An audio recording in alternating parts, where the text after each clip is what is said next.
না তাকিয়ে দেখুন, একদিন দুরাচারী দুর্যোধন ভগবান কৃষ্ণকে নিমন্ত্রণ করছে। কৃষ্ণ, ও কৃষ্ণ, কৃষ্ণ, আজ আমার বাড়িতে তোমার নিমন্ত্রণ। একদিকে নিমন্ত্রণ করছে আর একদিকে মনে মনে অহংকার নিয়ে বলছে, ওই বেটা গোয়ালার ছেলে কেবল দুধ ছানা মাখন এসবই খেয়েছে, সে তো ভালো ভালো তরকারি খায়নি, তাই তাকে এমন ভালো ভালো তরকারি খাওয়াবো তার আমার কথা সারা জীবন মনে থেকে যাবে। তা বাবু, আমরা যদি কোনো অতিথিকে নিমন্ত্রণ করি আর মনে মনে যদি এর সব অহংকার নিয়ে বলি, তাহলে সেই অতিথিকে আমার বাড়িতে আসবে? আসবে না। আর অন্তর্যামী ভগবান বাবা অন্তরের কথা খুব ভালো করে বুঝতে পারছে যে কে আমায় অহংকার দিয়ে ডাকছে আর কে আমায় ভক্তি দিয়ে ডাকছে। তা মাগো, সেই ভগবান আমার দুর্যোধনের বাড়ি না গিয়ে কার বাড়ি যাচ্ছে গো? তামা সেই দুর্যোধনের বাড়িতে 64 প্রকার ব্যঞ্জন হয়েছে, কিন্তু ভগবান আমার তার বাড়ি না গিয়ে কার বাড়ি যাচ্ছে? না যার বাড়িতে গেলে একটা চালের দানাও পর্যন্ত পাওয়া যাবে না। না সেই ভগবান আমার যাচ্ছে কোথায়? না সেই বিদুরের বাড়িতে। আরে বিদুরের স্ত্রী স্নান করে এসে পরাশরী সেই ভিজা কাপড়টি রোদে মিলে দিয়েছে। সেই ভিজা কাপড়টি রোদে মিলে দিয়েছে, তার দ্বিতীয় কোনো কাপড় নেই মাগো। তা একটা ছেঁড়া গামছা গায়ে দিয়ে সে দরজার কোণে দাঁড়িয়ে আছে। বুঝতে পারছেন মা কিরকম অবস্থা? সেই ভেজা কাপড়টি শুকালে তারপর তিনি পরবে, তাই একটা ছেঁড়া গামছা গায়ে দিয়ে দরজার কোণে দাঁড়িয়ে আছে। আর সেই সময় আমার অন্তর্যামী ভগবান এসে ডাকতে লাগলো, মা, ও মা, মা গো।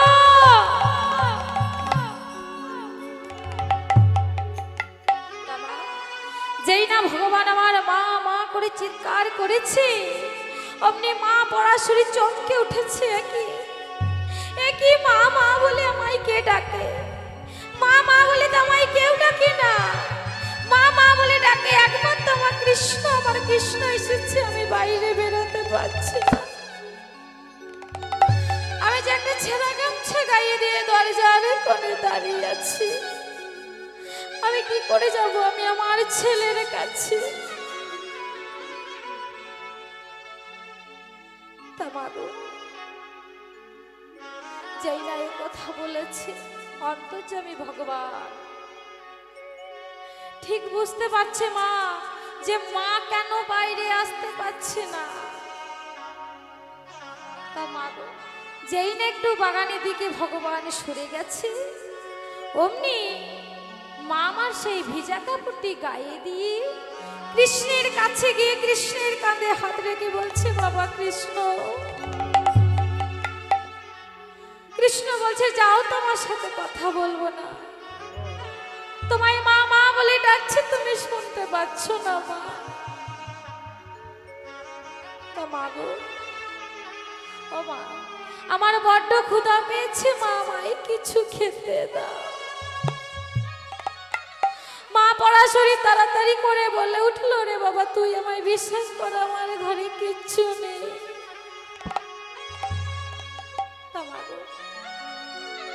আমার বাড়ির ছেলেরা যদি বলে, মা আমার বড্ড ক্ষুধা পেয়েছে, আমায় কিছু খেতে দাও, আর আমার বাড়িতে যদি কিছু না থাকে, আমার মনের অবস্থাটি কেমন হবে গো? তা মা পরাশরী বলে উঠলো, রে বাবা, তুই আমায় বিশ্বাস কর, আমার ঘরে কিচ্ছু নেই বাবা। তা মা যেই না বলেছে আমার ঘরে কিচ্ছু নেই, মা পরাশরী ভগবান বুঝতে চাইছে না। মা পরাশরী তাড়াতাড়ি করে বলে উঠলো, রে বাবা, তুই আমায় বিশ্বাস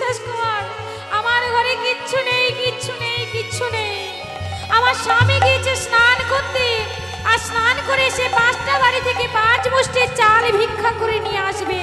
সেই চালগুলো রান্না করে আমি তোকে প্রথমে দেব বাবা, তুই একটু অপেক্ষা কর।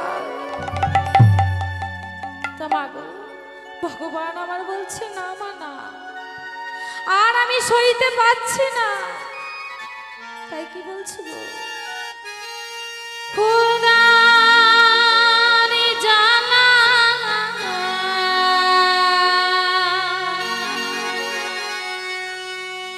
ওদারে জলে যায়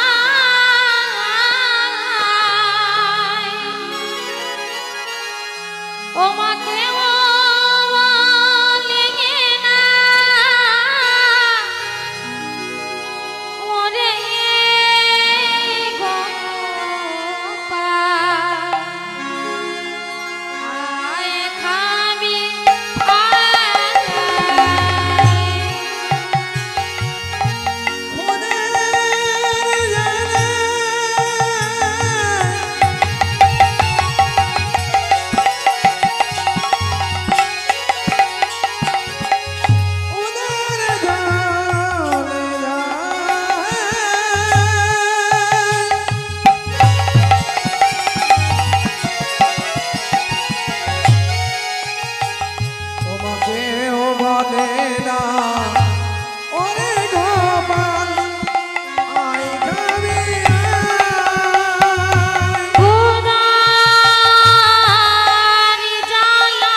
তখন ভগবান আমার বলে উঠলেন, ও মা, মা তুমি তখন থেকে আমায় বলছো আমার ঘরে কিচ্ছু নেই, কিচ্ছু নেই। আমি এক্ষুনি বাগানে থেকে দেখে এলাম ওই বাগানে কলা গাছে কলা পেকে হলুদ হয়ে রয়েছে, ওই কলাগুলো নামাই দিতে পারছো না? তা মা পরাশরী মনে মনে বলছে, তাই তো, দাঁড়া বাবা দাঁড়া, তুই এখানে একটু দাঁড়া, আমি গিয়ে কলাগুলো এনে দিচ্ছি। তা মা পরাশরী ছুটতে ছুটতে ছুটতে ছুটতে গিয়ে সেই কলাগুলো পেরে এনে গোবিন্দের হাতে দিয়ে বলছে, নে বাবা খা। তা মা ভগবান আমার বলছো, মা মা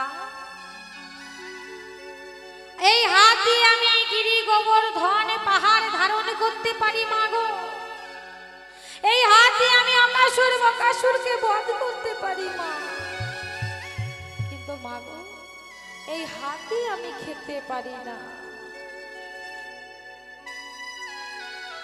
তা যেই না বলেছে আমি খেতে পারি না, অমনি মা বলছে, আরে পাগল ছেলে, আমি খাইয়ে দেবো বাবা, তাই তুই মুখটা হাঁ করে বস। যেই না বলেছে হাঁ করে বস, ভগবান আমার হাঁ করে বসে আছে।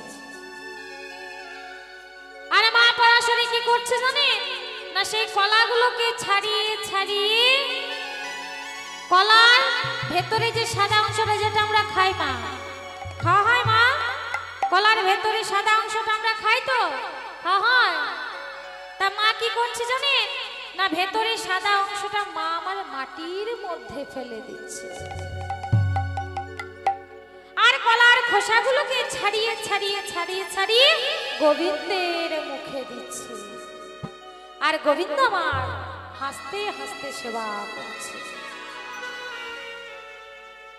তা মা গো, ভক্ত আনন্দে ভুল করছে মা। আমাদের বাড়িতে যদি ভগবান চলে আসে, তা আমরা জল দেব না, আসন দেব না, বসতে দেব, ঠিক পাবো মা? পাবো না তো। তা মা পরাশরী আনন্দে ভুল করছে। তা ভগবান তো ভুলটা ধরিয়ে দিতেই পারতো, যে মা তুমি আমাকে কলার খোসা খাওয়াচ্ছ,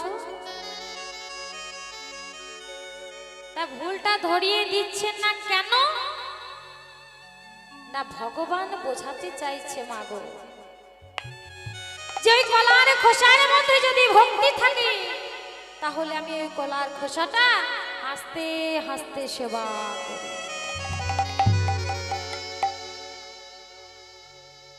আর দেখুন মা, সেই দুর্যোধনের বাড়িতে 64 প্রকার ব্যঞ্জন, নানা রকম দামি দামি মশলা, কিন্তু মা গো সেই মশলার মধ্যে কোনো ভক্তির মশলা নেই মা। তাই ভগবান আমার দুর্যোধনের বাড়ি না গিয়ে বিদুরের বাড়িতে এসে কলার খোসা সেবা করলেন। আর এদিকে কি হয়েছে না, বিদুর স্নান করে উঠে গামছাটা নেংড়াচ্ছিল। সেই সময় একটা লোক গিয়ে ডাকতে লাগলো, বিদু দাদা, বিদু দাদা, তোমার বাড়িতে কৃষ্ণ এসেছে গো, কৃষ্ণ, আমি এখনই দেখে এলাম। যেই না বলেছে মা গো কৃষ্ণ এসেছে, তার আর আনন্দ ধরে না। তা মা, কেউ যদি আমাদেরকে বলে যে মা তোমার বাড়িতে কৃষ্ণ এসেছে, তাহলে আমাদের আনন্দ হবে না? হবে তো? আনন্দ হবে না? হবে তো? তা বিদুর কি করছে জানেন, যেই না বলেছে কৃষ্ণ এসেছে, তা স্নান করে উঠে গামছাটা নিয়ে যাচ্ছিল, আর সেই গামছাটাকে হাতে ধরে ছুটতে ছুটতে ছুটতে ছুটতে সেই ভগবানের নাম গাইতে গাইতে ছুটতে ছুটতে চলে আসে।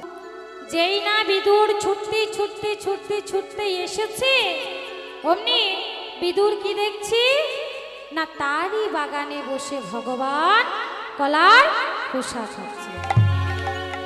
তার স্ত্রী ভগবানকে কলার খোসা খাওয়াচ্ছেন। তা দেখে বিদুরকে দেখে পরাশরী তাড়াতাড়ি করে মাথায় ঘুমটা নিয়ে নিয়েছে। আর পরাশরী বলছে, স্বামী গো, যেই না বলেছে অমনি বিদুর বলছে থাক থাক থাক, তোমাকে আর লজ্জা দেখাতে হবে না।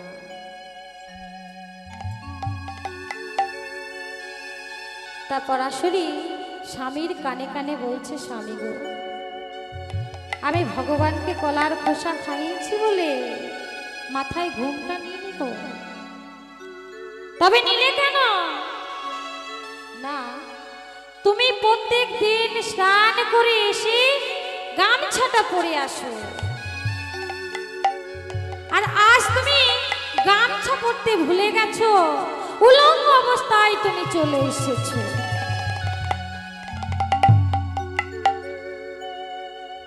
তা বাবা ঠাকুর একটু চিন্তা করে দেখবেন যে ভক্তি কোনখানে গিয়ে দাঁড়ায়। ভক্ত গামছা পরতে ভুলে যাচ্ছে, এই ভক্তির নাম হচ্ছে মাগো জ্ঞান শূন্য ভক্তি। আর এই ভক্তি যার অন্তরে রয়, ভগবান তার বাড়িতে এসে তার সঙ্গে কথা কয়। হরি বল।